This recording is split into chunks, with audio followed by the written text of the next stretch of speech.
everyone. Thanks for joining.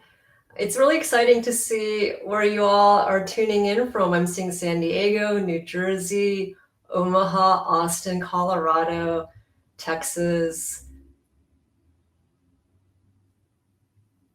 Kansas City, Portland, Florida, Boston.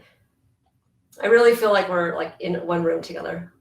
So thank you for joining us today. I'm going to kick it off. Welcome to Pretrial Justice Reform, Reducing Incarceration and Inequity in Our Criminal Justice System. I'm Wendy Fong. I'm a lead designer at Exogy. Exogy is a digital agency working exclusively with impact-focused organizations to craft digital solutions in the civic healthcare and philanthropic space. There'll be a QA at the end of the session, and questions should go in the QA Sessions tab on the right side of the screen. Before I introduce our panel, I'd like to frame our discussion with data from the Equal Justice Initiative. In the American criminal justice system, wealth, not culpability, shapes outcomes. Many people charged with crimes lack the resources to investigate cases or obtain the help they need, leading to wrongful convictions and excessive sentences, even in capital cases. Racial disparities persist at every level, from misdemeanor arrests to executions. The tough on crime policies that led to mass incarceration are rooted in the belief that Black and brown people are inherently guilty and dangerous, and that belief still drives excessive sentencing and policies today. More incarceration does not reduce violent crime. And using prisons to deal with poverty and mental illness makes these problems worse. People leave overcrowded and violent jails and prisons more traumatized, mentally ill, and physically battered than they went in. Nearly 10 million Americans, including millions of children, have immediate family member in jail or prison. And more than 4.5 million Americans can't vote because of a past conviction. Each year, we lose 87 billion in GDP due to mass incarceration. Today, we're going to hear from two amazing panelists. One, Anton Robinson, a senior staff attorney from the Innocence Project, and Insha Ravan, Vice President of Advocacy and Partnerships at the Vera Institute. As a member of Vera's leadership team, Insha Ravan helps to incubate new work in the areas of prosecutorial reform, bail, and decarceration, with a focus on developing advocacy-related strategies and accountability. Having practiced as a public defender before coming to Vera, she is a nationally recognized expert on bail and has developed bail legislation and policies, including recently passed reforms in New York State, and provided technical assistance and training to advocates, judges, defense attorneys, and prosecutors on bail reform, pretrial justice, and reducing jail incarceration. She currently serves on the boards of the New York Civil Liberties Union, Brooklyn Community Bail Fund, and the New York State Appellate Division's Indigent Defense Organization Oversight Committee. Anton Robinson joined the Innocence Project's Strategic Litigation Department as a staff attorney in January 2021, focusing on mistaken identifications. Before joining the Innocence Project, Anton was a senior planner at the Vera Institute of Justice, where he launched and managed the New York City Bail Assessment Project to mitigate the harms of money bail and drive progressive bail reform in New York.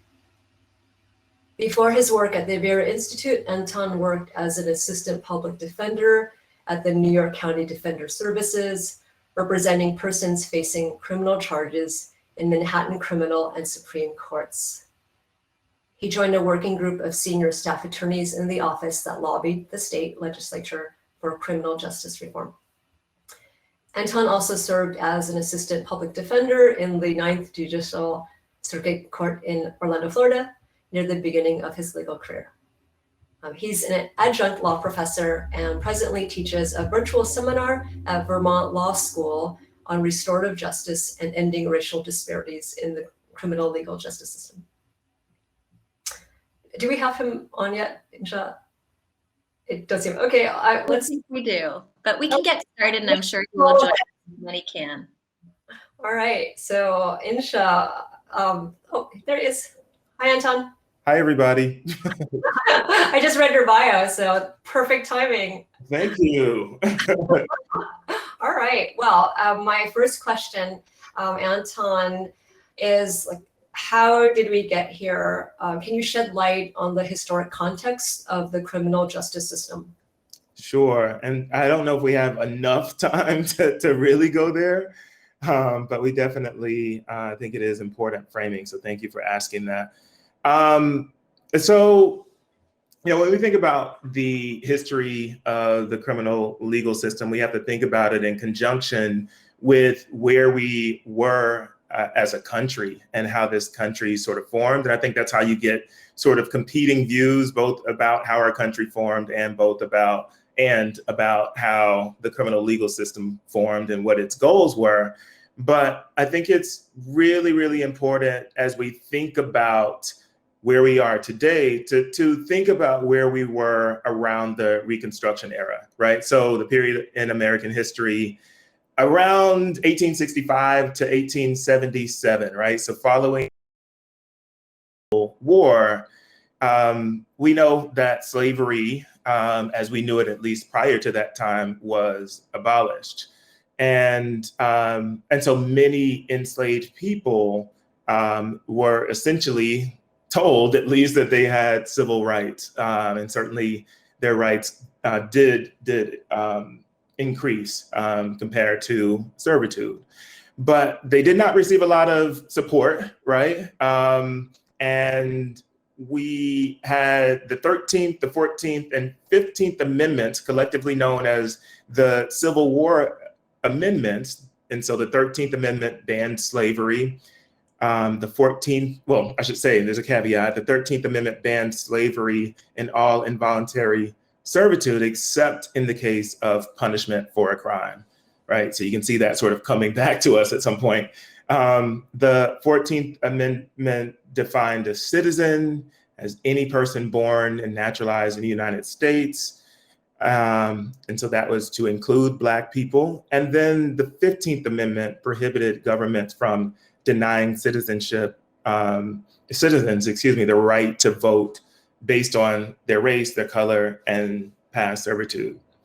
But ostensibly what we're talking about at this period of time, right, in the 1850s is, and 1880s, we're talking about many, many former enslaved people who don't have resources, who don't have adequate healthcare, who don't have adequate housing, and sort of left to their own devices.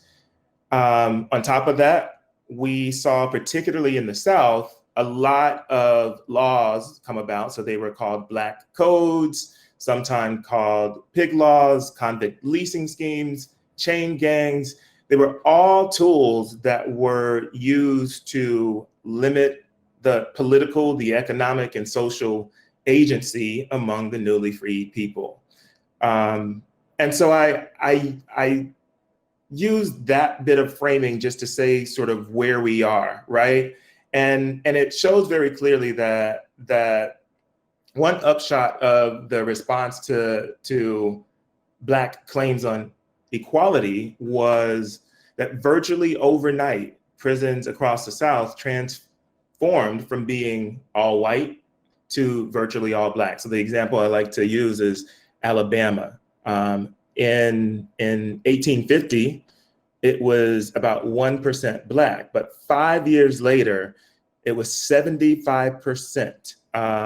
Black people made up 75% of the prison in Alabama. And so the reason I start with that framing, and it is a consistent frame that we see over and over and over again in the criminal legal system, is just because of that. It has not gone away, and we cannot separate what we know to be our criminal legal system today from that very, very racialized past that led it to where it was.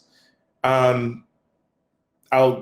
was hesitant to stop there because I want to get into the meat of the conversation, but I'll say this, that we also saw various bills through the 1960s that and the 1970s that sort of doubled down on this racialized sort of view of the criminal legal system. And many people reference the war on drugs, which, you know, if there is I think I will drop this link from the Drug Policy Alliance. They have really, really amazing resources on the war on drugs and how race impacted the war on drugs. And so I think it's just important framing to understand. But essentially, we know that some of the policies that we saw come about in the 60s and 70s on through to the 1994 crime bill led to ongoing disparities in the ways in which Black and Brown people were policed and Indigenous people were policed in their communities. It impacted the number of police officers that were in their communities, and continues to be something that we have to contend with today as we think about revamping policy and the criminal legal system. A lot of people want to march toward abolition, but as we rethink what our goals are with justice in our society, we have to contend with that very, very long history. So I'll stop there because I could go on, but I think that's enough framing to sort of get us into the meat of this conversation. And also I'm going to find out how to drop in this link from the Drug Policy Alliance. Thanks. If you wouldn't mind giving us an overview of pretrial, like State of the Union as it is now, and even starting with a definition of pretrial. Sure. And as Anton said, there is no part of the criminal legal system, and both Anton and I, and I'm sure many of you, call it the criminal legal system and not the justice system, because it certainly hasn't deserved the title of justice being in its name. And both Anton and I started our legal careers as public defenders, and he and I have worked together in many iterations, and it's such a pleasure to be on this panel with you, Anton, and with you, Wendy, and to all of you who are tuning in. So people often just sometimes just want to understand, like, what exactly is pretrial and bail, and how does it work? And bail in and of itself has become synonymous with cash bail, money that you have to put down in order to buy your freedom out from jail after an arrest. But the actual word bail itself comes from English law that we inherited in this country back in the 1800s, and actually was about pretrial release, meaning bail was to release you after an arrest so that you could come back to court and fight your case, as opposed to what it symbolizes now, which is an amount of money that for a lot of people in this country stands between themselves and their freedom. And so pretrial itself is what we refer to as the period following an arrest before a conviction. And for a lot of people, the question of whether you are incarcerated in jail pretrial or released is the difference that makes a difference in everything in your case. And so as a public defender in the Bronx, I watched time and time again when judges would set $250 bail or $500 bail on the person who stood next to me that I was representing. And each and every time I wondered, is the judge setting $500 bail because they intend for my client to be released? They think they can make that money? Or do they intend to keep this person locked up pre-trial for the period of their case? And one of the fundamental issues with money being the determinant of somebody's pretrial freedom or detention is the fact that it obscures the intent of what the judge is doing or what the prosecutor is doing when they ask for bail. And so what does that mean when, the experience that I had as a public defender of bail being set on people day in and day out in a Bronx courtroom, when that's multiplied across the 3,000 counties in this country, what does that add up to? And here's what it adds up to is right now, in this country, there are close to 500,000 people, so 500,000 people who are sitting in jail. They are presumed innocent. They haven't been convicted of anything, and they're only there because they can't afford the price of their freedom. The Federal Reserve had a statistic a couple of years ago, which is that over 40% of Americans couldn't afford a $400 emergency. And yet the average cost of bail in this country on a felony case is $10,000. And you can see the disparity between $10,000 and not being able to afford a $400 emergency. That's what's led to the system that we have today. And increasingly, I think we see that having money or not having money shouldn't be the determinant of your freedom. And I'm excited for this panel and to get into some of the solutions, the ideas, what we see is working, what we see isn't working, so that we can move past the use of money in this country to make sure that we have a pretrial system that actually prioritizes people's freedom, their liberty, as well as their ability to have due process and be able to fight their cases, which I know that I would want if I was in that situation. I know each of you would want to. And that's the ideal that we're pushing for in the criminal legal system, so that perhaps at some point we can say it's actually a system that delivers justice. Thanks, Insha.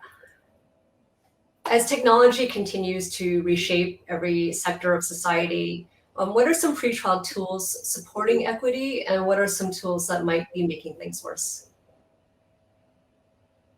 Start us off on that, and Anton, I would love for you to jump in. Sure. So, I think of the tools that are commonly used in the pretrial space as one of three things. One of the ones that has become much more common is the use of pretrial risk assessment instruments. And for those of you who aren't familiar with risk assessment instruments, it's essentially an algorithm that's based on historical data of arrests that are used to create a formula to predict whether a person is likely to A, return to court if released, and B, is the likelihood of being arrested for a new crime while out during the pretrial period. And risk assessments have become notorious in recent years, in part because we know that the data that is about arrests and convictions really has as much to do with our policies of policing and enforcement as it does about anybody's individual behavior. So of the 10.5 million arrests that happen each year in this country, well over 2/3 are for misdemeanor nonviolent offenses, the vast majority of which are for things like traffic offenses, driving with a suspended license, having a broken taillight, or for offenses that we commonly associate with behavioral health needs, such as having a small amount of drugs or petty theft. These are not arrests that signal anything about a person's dangerousness or ability to stay safe in the community. They really say more about us as a society and what we choose to penalize, criminalize, and who we choose to penalize and criminalize, which disproportionately, I'm sure is no surprise to you, falls on Black and Brown people. And so one of the big concerns that has come up about risk assessment instruments is because of the historical data and the way that policing and enforcement has happened in this country disproportionately against Black and Brown people, these tools themselves and the algorithm results disproportionately flag Black and Brown individuals as quote unquote high risk, while a white individual who is facing the same criminal charge, has the same background in terms of prior arrests, might be deemed lower risk simply as a result of past data and practice. Another common tool that's used is ability to pay tools, where there's a formula essentially developed to assess if bail is going to be set, what can somebody afford to pay? And one of the challenges of a tool like an ability to pay tool, and both Anton and I have worked on this and can get into detail, like what does that look like? One of the problems is that it basically presupposes the use of money. And we are actually one of only a handful of countries that even has a money bail system. It's so part of our sort of lore that we just accept that money bail exists. Dog the Bounty Hunter, I think, for all of us, has just shaped this as a norm. But even more sort of unique than that is we are one of 2 countries in the entire world that has a for-profit cash bail system, meaning that we allow bail bondsmen to turn a profit over a person's arrest and bail being set. And so the use of ability to pay tools, even though they presuppose the use of money bail, which a lot of us, certainly myself, we're fighting to disentangle from the criminal legal system. But if bail is going to be set, how can we actually get at what somebody can afford so that the amount of money set isn't the determinant of whether somebody can get free or not? And then the third really common tool that we are seeing increasingly used in the pretrial space is the use of electronic monitoring. And that's for folks who are released, sometimes after paying bail, sometimes not. We've seen increasingly, as we have all pushed to end the use of money bail, that other tools are sort of taking its place. And one of the ones that concerns me the most is the use of electronic monitoring. And it's essentially tracking and surveilling people while they're released. It's extremely intrusive and burdensome. The technology itself is old and clunky and inaccurate. And importantly, people think, well, if I release somebody but we know where they are, I feel more comfortable not requiring bail or not keeping them incarcerated pre-trial. But the research that we have in electronic monitoring essentially shows that it doesn't actually help people get back to court, and it doesn't actually prevent pretrial arrests during the period that somebody's released, no more so than just releasing people and giving them supports and services and case management. So those are the 3 sort of common tools that we're seeing in the pretrial space. And if folks are interested in hearing more about any particular one, please chat it in, and Anton and I can both sort of dive in some more. Absolutely. Anton, did you want to add anything about policing tools? Sure. I mean, and this is obviously a slight tangent, and so just bear with me. But as I sort of learned my way at the Innocence Project, I've learned a lot more about the tools that police officers use and detectives use in their investigations. And it is important for us to think about those, because it has not only implications for the person who ultimately appears in front of a criminal court judge, say in arraignment, but it also has the opportunity to impact full-on families, their families, and full-on communities, right? And so there's some technology currently being used in that space. For example, facial recognition software and algorithms that allow the detectives to use what's called a probe photo to search a database of other photos for matches. And that can very, very easily end up in the wrong person being charged with a crime. And so in the context of the exoneration work that we do at the Innocence Project, it is something that we're thinking about. We're thinking about ways to limit the harms of that technology. The sort of chilling effect that something like that could have on communities is another concern, right? And for reasons that many of us are worried about or concerned about, privacy concerns and so forth. But I'll just note that the racial disparities remain within the technology that is being used, and some of the technology that's being used in policing. And it's important for us to think about how those racial disparities present themselves, and to think about the chilling effect that it might have, or the disparate chilling effect it might have on some communities versus others. So I just wanted to take that small little tangent. If you do, there are a couple of cases. The Willie Lynch case out of Jacksonville, Florida is one. There's another that I'll drop into the link because it just dropped from my mind, but a very important case that came out recently where we've seen Black people be falsely identified by some of the facial recognition software out there. And then one of the things, I am not against technology. I'm actually a big fan. One of the things that's important to note is sometimes just having the information that it is being used is the reform that needs to happen and can happen immediately.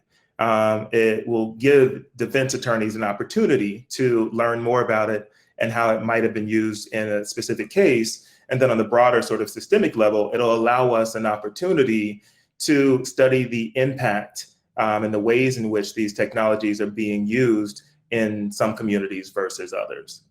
So I'll leave it there, but technology is a part of policing. I could kind of think of it as pre-trial, but it is a part of it that I think we have to bring into this conversation, and we should, as a society, consider. And we've done this before with some of the technologies used in the 70s. We've done this before. We have to think about how we envision this technology being used in police investigations and otherwise.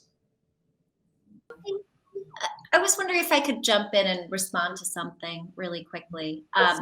So I know that this is a panel about sort of how can we use technology to make pretrial better and to address racial disparities in the system. And I know technology exists. It exists in our life sort of writ large. But one thing I really do want to say, and I don't mean to sound pessimistic here, but we can't tech or sort of design or solve our way out of the problem of deep racial injustice and bias in the criminal legal system, because it's not a tech issue. It's fundamentally an issue, as Anton laid out so thoughtfully at the beginning, of the roots and the history of our system, that the first police forces were slave patrols, that we've had for centuries now laws that disproportionately harm Black and brown people, that we've allowed money to be the determinant of so many things. Brian Stevenson from the Equal Justice Initiative often says it's better to be guilty and rich in this country than it is to be poor and innocent. And we know that that is so true. And so tech isn't going to solve the problem, because we've seen with risk assessment tools, which were supposed to help judges change their decision-making to release more people, is that they didn't. Without the cultural work to unlearn our biases and recognize when they are hitting us in the face, we won't actually decarcerate. Likewise, with electronic monitoring, it was supposed to be a tool to say we're not going to rely on incarceration, and yet so-called technical violations of somebody supposedly sort of messing with their ankle monitor, or the ankle monitor simply not working, is one of the reasons why we're seeing people be booked into jail on sort of pretrial violations.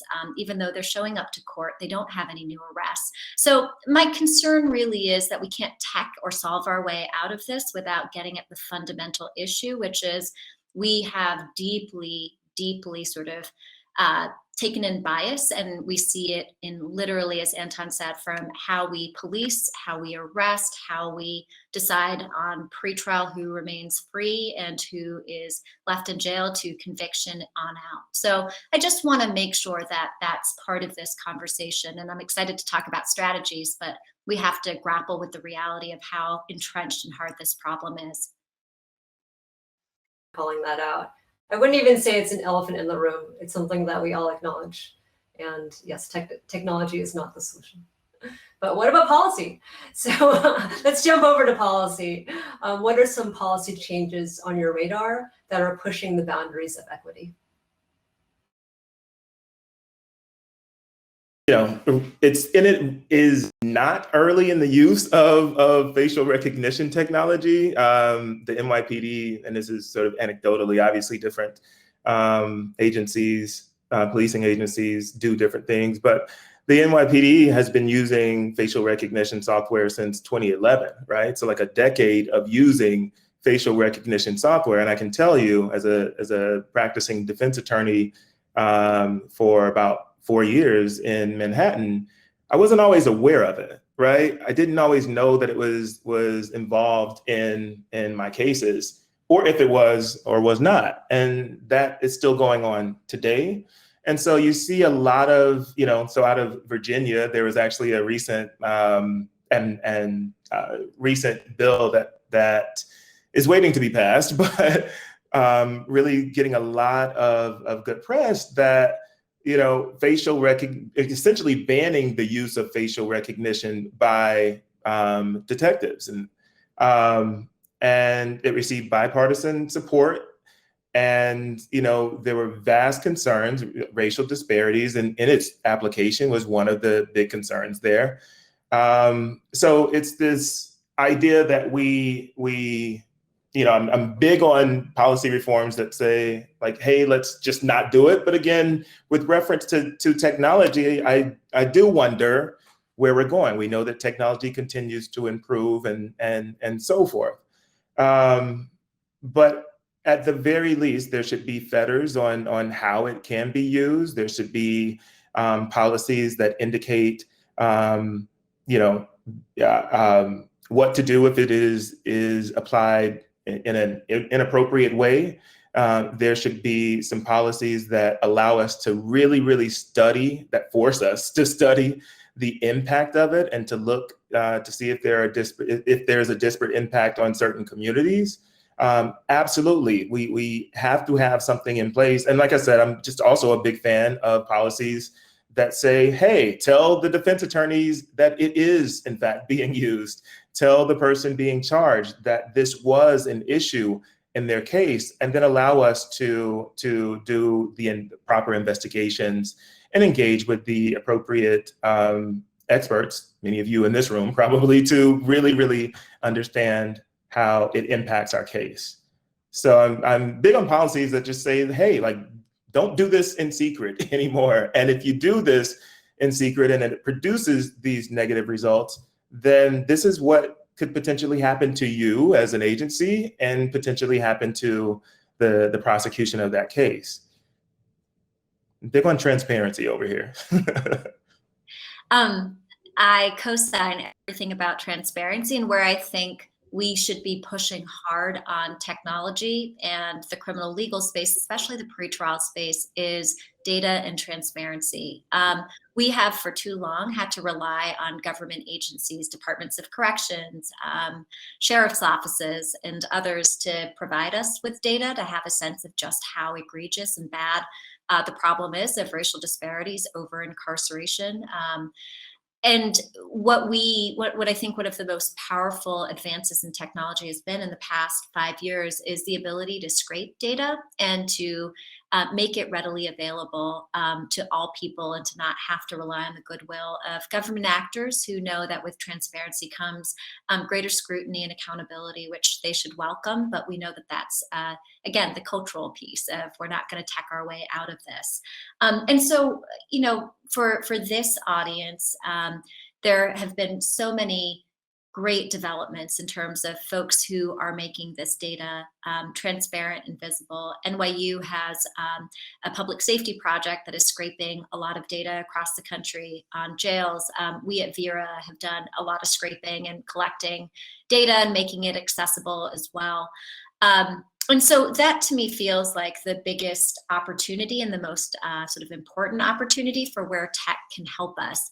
As to policies, I would say single-handedly the most important policy that we can pass in the pretrial space is to simply say, you cannot set bail and you can't incarcerate anybody. And so in recent years, we have seen, and this gives me a lot of hope, I might sound I certainly have a note of urgency in my voice because these issues are so urgent and important to us, but I actually would say I'm an optimist about where we are going in the pretrial space and with bail reform. And it's because we have seen in recent years a number of places fight for really good bail reform and fight against so-called bail reform that actually can cause more harm. And across the places that have fought for good bail reform, the one policy we have consistently seen is that at least some set of cases, whether that's by charge or some other factor, are people who are just released. We are not talking about bail or pretrial detention. And we have to push on that sort of as a community of folks who care about these issues and care about people not being harmed by the system, to make sure that any kind of pretrial reform that we push, any policy reform that we push, is really not only about taking money or technology or things like that out of the equation, but making sure that the impetus is really freedom and keeping people out in the community, in their homes with their families during their case.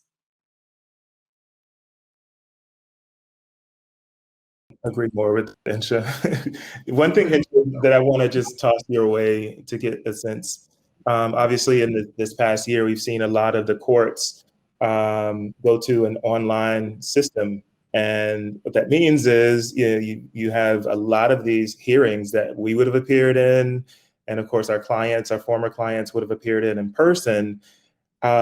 Now, many of them are appearing from home, right? I think there's a little bit more. We're getting back into court these days, but there's still some hearings happening completely remotely. How do you think that impacts access to justice? Because there's a part of me, I'll give you the reason I'm asking, there's a part of me that wholeheartedly hates it. And I want my client to be there present and in person. And I want judges to identify with my clients and understand my client. And then there's also the part of me that went to the same court part with the same client over and over and over and over and over again. And while it was a mere annoyance for us as defense attorneys, we know that it led to many of our clients losing their jobs, losing housing, various other opportunities, because they were expected to be in court in person, once a week in some cases, or once or twice a month, more likely. And I just found that to be harmful to them. And I wonder if you think that there is some aspect of the remote court system that might be beneficial to our former clients. I've been thinking about this a lot, because we sort of went into a different way of doing court business because we had to, and not because of what the driver should have been, which is what works for the people who have to show up to court. Why don't we have a court system where you can actually pick your time, or you don't need to come to court if it's a court date where nothing meaningful is happening, where your attorney can let you know, or even the court could let you know. Or that the recording could be recorded and somebody could watch it later. The fundamental problem is that we don't have a system that is set up for the person who is most impacted by it. We would all be in court, Anton, and certainly the judge would ask the court date for you, Ms. Rahman, as the attorney, and for the DA. And it would be an afterthought, or we would have to say, hey, let me actually talk to the person I represent to be like, when's a good date for you? Right. And so until we have a system that is set up so that the person who is most impacted by it has autonomy and is making those decisions of, do I need to come for this? Maybe I want to. I don't need to be there. I'm comfortable with my attorney dealing with it.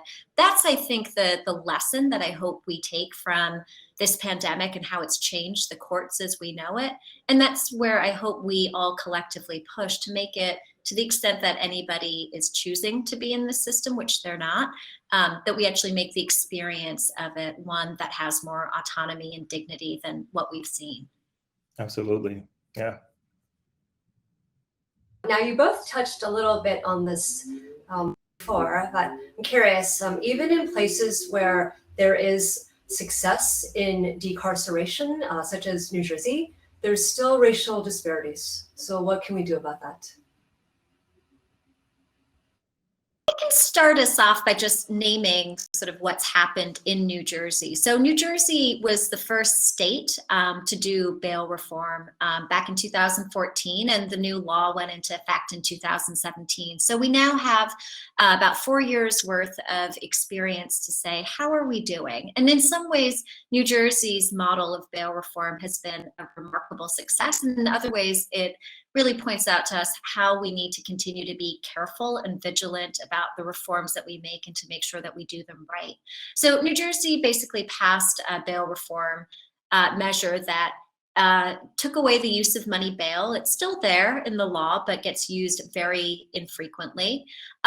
They implemented a risk assessment system where judges get the results of a risk assessment tool. And they also did a significant amount of training and culture change to make sure that the district attorneys, as well as judges, were really thinking about pretrial release and freedom and not incarceration. And so from 2016 to today, we've actually seen the jail population across New Jersey drop by over 40%, which is pretty remarkable. I can point out some other examples that go even further, but to start with, I would say that that's a really important first step. The problem with New Jersey, though, is that while the jail population has almost halved, the problem with racial disparities remains. The jail population in New Jersey was 54% Black before bail reform, and today it's 55% Black. So while we've decarcerated the folks who have benefited the most, no surprise to any of us, are white defendants, white people accused of a crime, less so Black and brown people. Another challenge with New Jersey is that while they've released many more people, we're seeing the use of electronic monitoring explode. We're seeing the use of onerous conditions.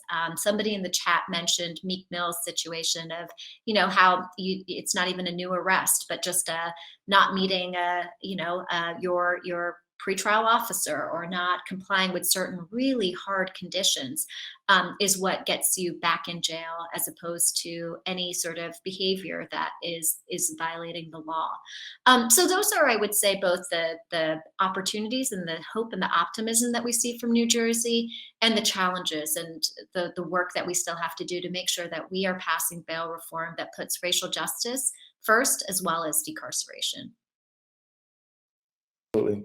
And I see a part of that. I sort of developed my own thought process about how that works through the bail assessment project, and providing the judges with additional information about a person's ability to pay bail, right? Like whether that is a tactic that you agree with or not, what we saw it do in terms of the culture in criminal court was it's something that I had never seen before in my 7-8 years in court as a public defender. I saw people become very intentional about providing real information to the judge, real information about their clients' backgrounds, not just financial resources at this point. They brought in information about their family members, where they would be living, how much they contribute to the household, how much money they're spending on food, how much money they're spending on transportation and childcare.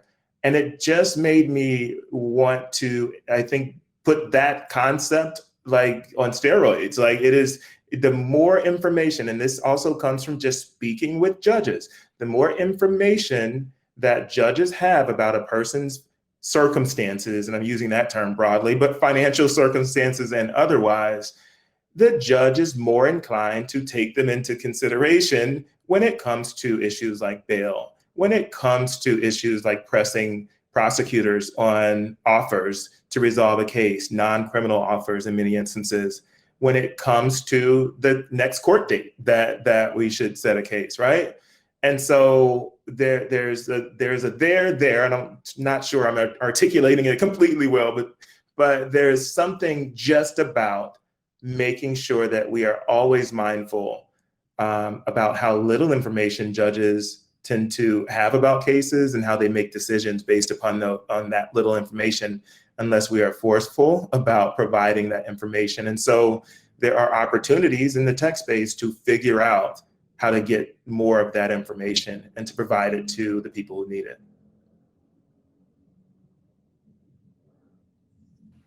Great. I have one more question for both of you. And a reminder, we're going to jump to QA right after this, so please post your questions in the QA tab rather than the chats. Okay, last question. Where should people focus if they want to shift criminal justice reform?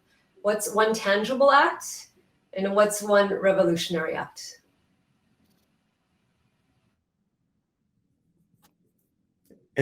First? I was waiting for you, Insha. I mean, look, these days, I am thinking a lot about exoneration and anything that we can do to stop innocent people from not just being convicted, which happens all the time, but from experiencing the criminal legal system at all. And so there are some policy measures out there that sort of get to that, right? So making some examples are to, clean up what the policies should look like for an officer to make an arrest, right? We still know that stop and frisk is a thing that is happening in communities, and it tends to be used against Black and brown younger people more often than others, right? We can start to clarify, as we've done in New York City at least, what that should look like, and how, and what the ramifications are, and how that should not be done. Basically, it's sort of a back to basics moment. I think there's so many things that we can do right now to protect people from being convicted of crimes that they didn't commit, but then also to ensure that we're taking context into the equation. And so the other thing there is to ensure that we don't have communities that are, and the term, and I think the term that I've seen for this is sort of open air jails, right? Where people feel confined to certain spaces. So policies, particularly in the public housing space, to ensure that this is a home, these are people's homes, this is where they live, that it is safe, and that they do not feel like they are in jail when they live in their homes. Those policies are just number one to me. I would love to do something there. And then finally, since you let me go first, Insha, and now I won't stop talking, youth justice. There has got to be a better way to do youth justice. And what I'll just say there is simply that some of the same racial disparities, and even worse in some jurisdictions, exist in the youth justice space.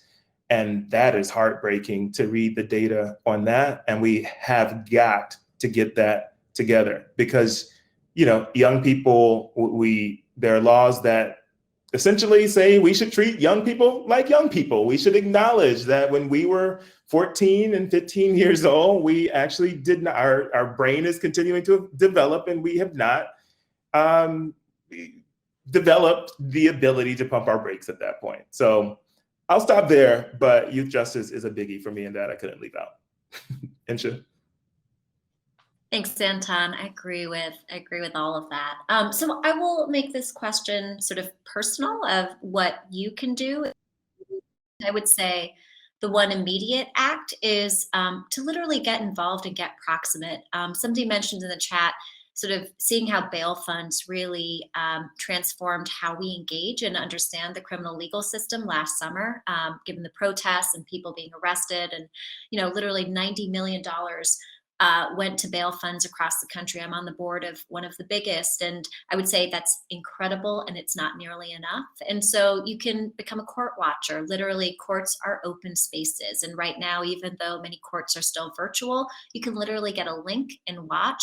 And eyes on something is, sunshine is the best disinfectant. And for all of us to get proximate, to go in and watch in court, to pay bail, to understand what it means to have bail set, and how this system works, and how it's designed to just wear people down, I think is an incredibly important immediate act that all of us can take on without actually having to change our jobs or, completely become different people.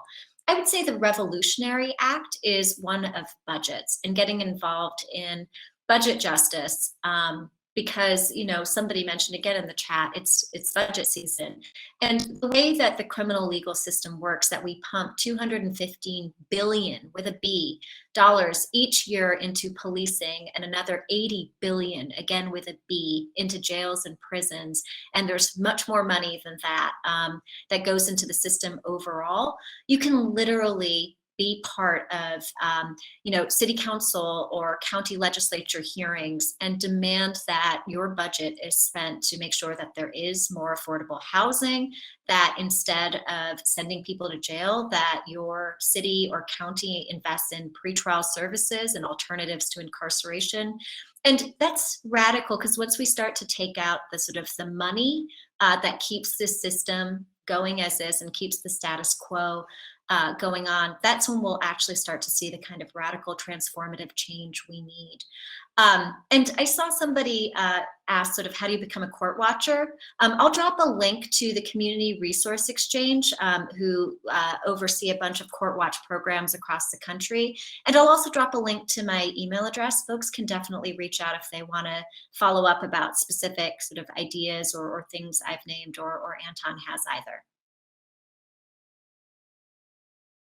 Awesome. Yeah, we'll be putting our chat if folks would like to follow up and continue the conversation. So now I'm going to jump into the QA. We had some pretty great questions, and the first one I think would be pretty juicy is, since risk assessment tools are built upon racist data, how can we compare that to a judge's decision? Is a single person's implicit bias better than a racist AI? Oh man, so it's a great question that I've thought about a long time. The reason it's important is, some of the based upon racist data, right? I just want to add a little context about that, right? Like, we know that some of the things that judges are considering in some of the risk assessments are a person's prior failures to appear, for example. That would be in the bail space. But if we know that these prior arrests were ultimately dismissed and should not have been arrested in the first place, whereas another person might not have been arrested in the first place, you're right. You have the risk assessment is taking into account information that is based upon racial disparities that have long existed in the criminal legal space. And so I think what is important, and Incha can actually talk to, because that's been something that Vera has been working on, I believe in California, correct me if I'm wrong, that, to address that issue. And it is, in my estimation, just a tricky issue to sort through. So I think we're often presented with well, we know from the research that risk assessment does better than judges in terms of releasing people and dealing with bias. And that's totally true from the research, but our courts operate, with people, not just, automatons making decisions. And I think it's a false choice to say we either need to just let judges do what they do or to use risk assessment tools. And it's where that policy, if I were to name one thing that I push for, it is to just mandate pretrial release, to take the discretion to detain somebody out of the question entirely and just off the table. That's a third option, and it's not one that we talk about enough, in part because, again, it goes back to we can't tech our way out of this or solve our way out of this. We need to have a leap of faith and a cultural change in how we do pretrial to value freedom more than we value detention and so-called public safety. Okay, I have a question about data sharing. Do you think government isn't proactive about data sharing more for cultural reasons, wanting to maintain a lack of transparency, or is there a technology aspect of how difficult it is to share the data? Yeah, I think it relates in part, at least, to not knowing what is going to happen with the data. You know what I mean? I mean, I agree that there is some concern about, it is oftentimes not the easiest thing to share data, but oftentimes the pushback that I've seen has been more about sort of just concerns about this data getting away from you and potentially being used for, something that does not promote the state's interest. And that's, even that statement is sort of an oversimplification of what I imagine the thought process is. behind data, but it feels like there is a concern more about the data getting into the wrong hands, or providing information that should not necessarily be in the general public. So I think there's some safety concerns about it as well. What do you think on that, Insha? It's interesting. New York City, and we were a part of helping this pass back in 2017. New York City has a great sunshine law for corrections data. And so, every day, literally, the Department of Correction has to turn over data about who is incarcerated. Is it pretrial, on a technical parole violation, or what? How long have they been incarcerated? I'll actually drop a link to the data visualization that we've created based on that data. And the truth is, I think at least certainly every jail system across the country could provide this data in real time. It's anonymized. There's no, case level data or individualized information. So Anton, I totally hear you about making sure that we are careful about people's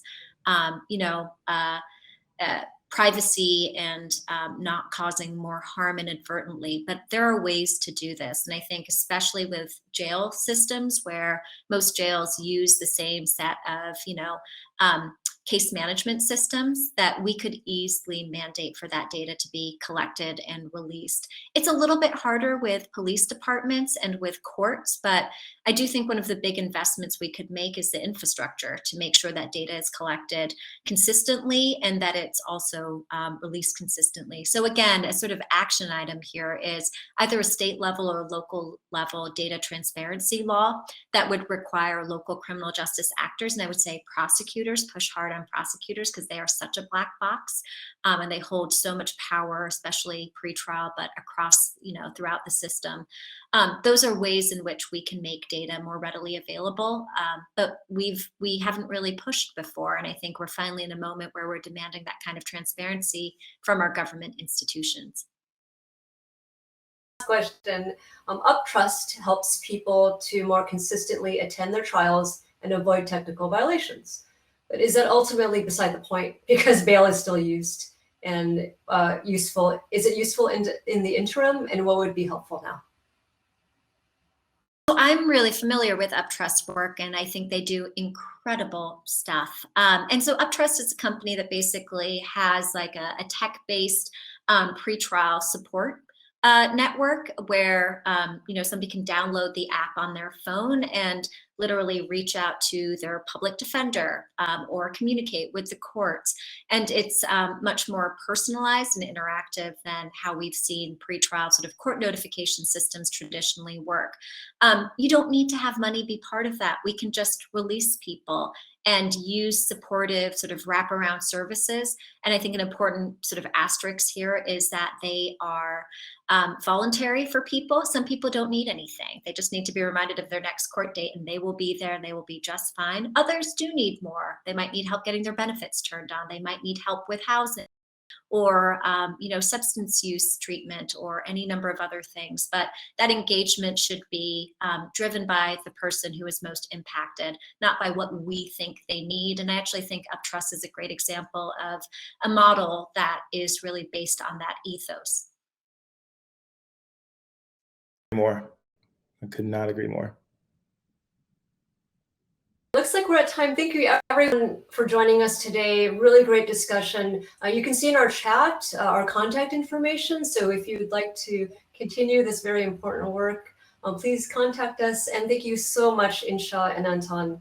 My pleasure. So thank you again for doing this great work. Thank you for having me. It was really, really a pleasure.